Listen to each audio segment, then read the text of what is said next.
It's a bit gusty today and there's a fair bit of cloud still about, but the sun is poking its head through at last, so I've readied the boat and now I'm going to have myself a bit of a cruise. It's always handy when you can find a tree to tie onto.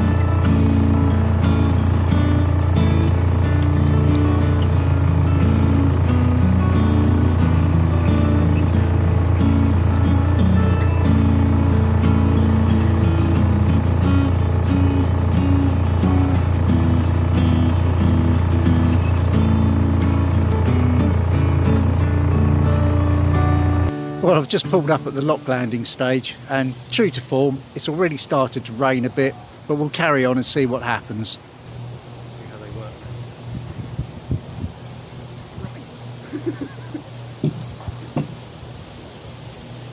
Well, how long did that last?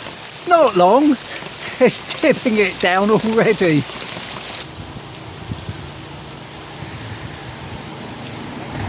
Well, this one should be interesting. I'm in the lock now because the rain stopped for the moment.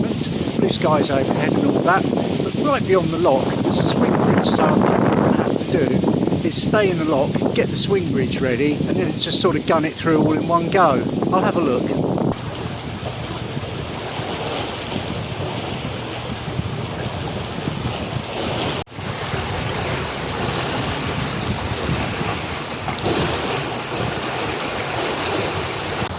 Now, there's actually a little tiny bit of landing stage between the lock and that swing bridge, and I'm wondering if I can come out of the lock, stop on the landing stage and close the lock gate behind me. That way I've got one less thing to do when I tackle the swing bridge.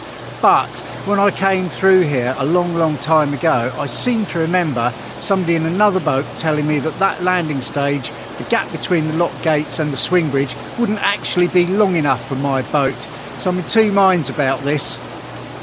In the end, I decided the best thing to do would be to simply hold the boat in the opened lock gate.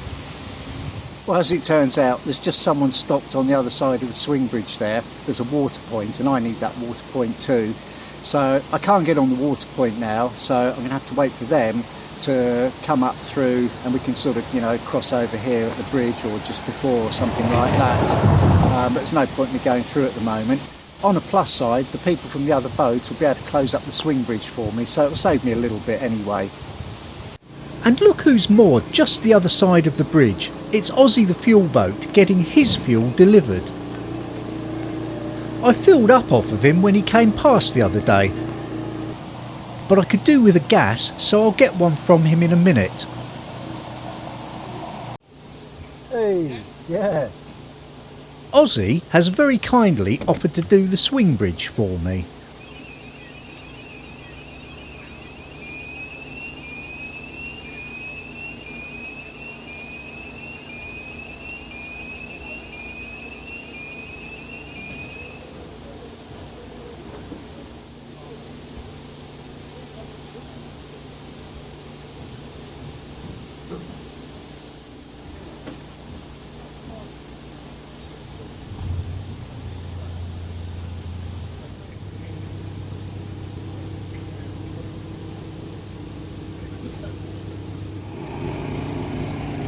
The other boat has just finished on the water too, so this is going to play out very nicely.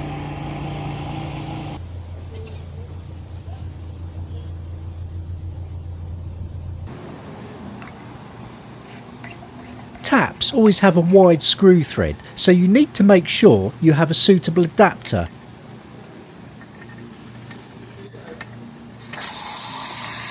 Just put that on properly. And wait for the tank to fill.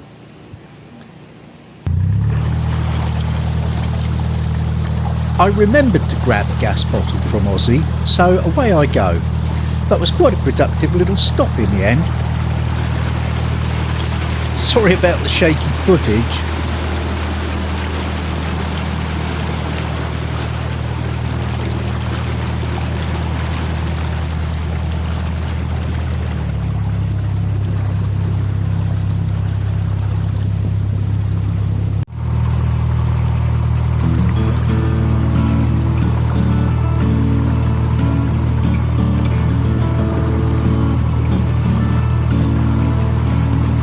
It's a leisurely cruise in the sun up to the next swing bridge.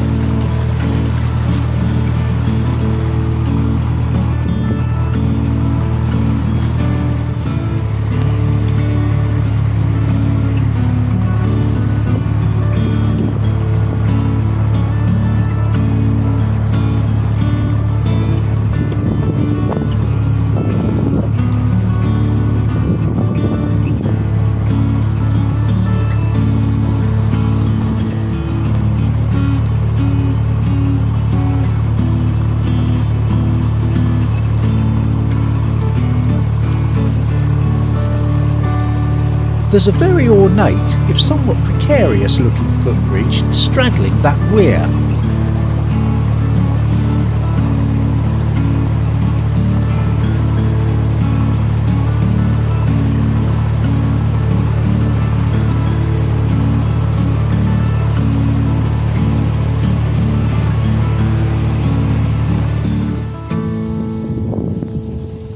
In no time at all, I'm at the next swing bridge, and this is just one of the basic manually open ones, as you can see.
I think I'm making that look a bit harder than it actually is.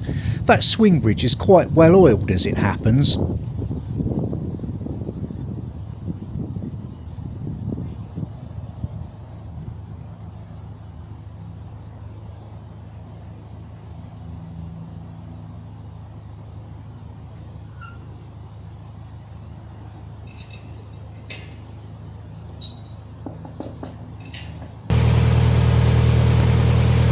Well, it's off of one landing stage.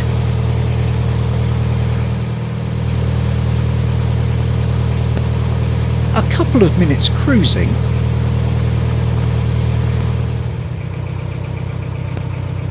Then on to the next landing stage.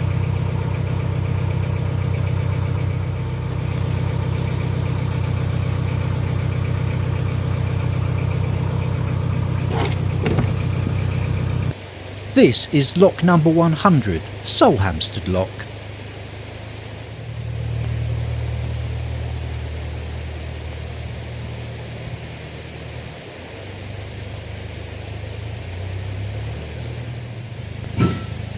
You can hear a clanging noise, and if you look carefully I can just be seen scurrying around behind the rear of the boat. But what on earth am I up to?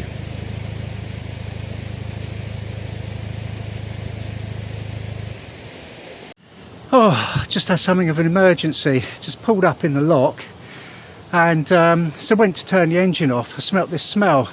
It smelled like gas, so obviously I've just picked up a gas bottle from Aussie. I opened the locker I'd put it in and there was all this sort of bluish grey sort of smoke coming out of it, or presumably gas. I don't know what gas looks like. I thought it was clear. Oh my god. So obviously it frightened the life out of me, because I thought, I don't know if it's like starting to combust or something. So I got the boat over to one side and wasted no time at all in hoying the bottle out. It's over there now, you can just see it in the distance, that little orange thing. There's all smoke coming out of it. I'm scared to go near it. I'll give an Oz a ring, let's see what he says. Well, I'm working the lock, you know, furthest end away from the gas bottle, luckily. I'm not going back over there, that frightened the life out of me. I phoned the fire brigade, you know, to ask them if it's likely to explode, or, you know, can I work near it while I finish locking the boat, and they weren't really that interested, to be honest with you. But my theory is it might explode, so I ain't going anywhere near it. I can keep down this end, do what I need to, and get the hell out of here, I reckon. I really am operating the lock as quick as I can on this occasion.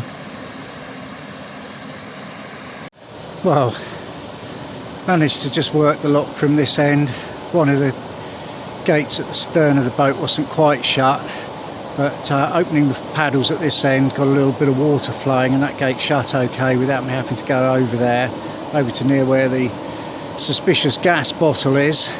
So from here I've just got to hop back down onto the boat to bring him over, and I can get out, and I think it's going to have to be a couple of beers later.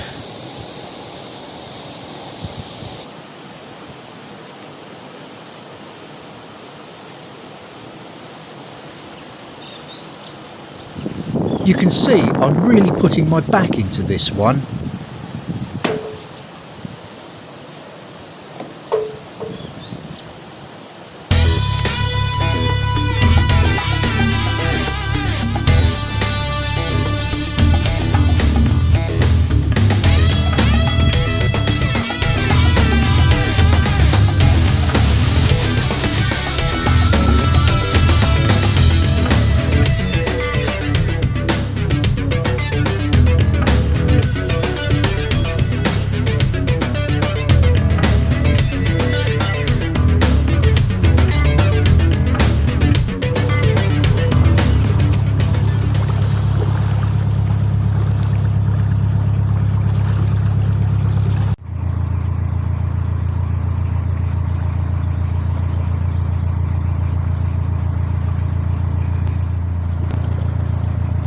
At last, my destination is in sight, but will there be a space for me?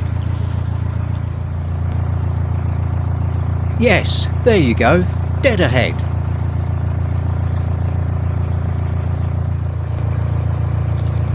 Oh man, is that what I need after the day I've had? 48 hours on a proper mooring. Lovely.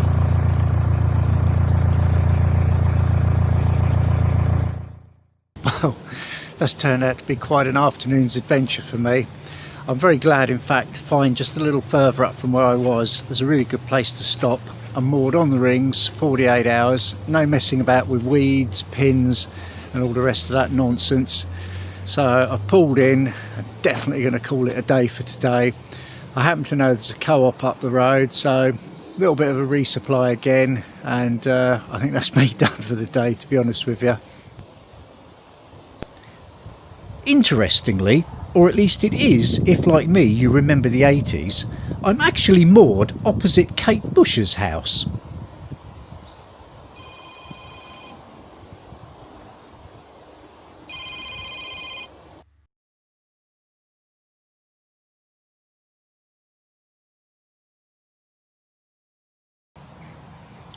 Alright, well that's great, Oz. Cheers for that. Yeah, bye. Well, I've just got off the phone to Oz, who called me back.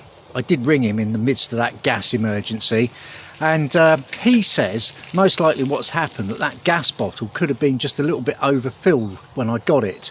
Now what happens is there's a pressure relief on there, obviously, and that's sort of blown, let some gas out, and what I thought was smoke was probably like a kind of sealant, a sort of sealanty sort of powdery paste that they put around there. and he said it'll have just sort of gassed off the excess and it should be okay now. So I told him where I left it, just dumped it by the side of the lock back there, and he's on his way up there to collect it with his trolley because there's no road access or anything, and he's going to get that, take it back to his boat, and tomorrow he's going to come through here because this is the way he's coming, and he's going to drop me off a fresh bottle. So top man, what can I say? That's great. Cheers, Oz.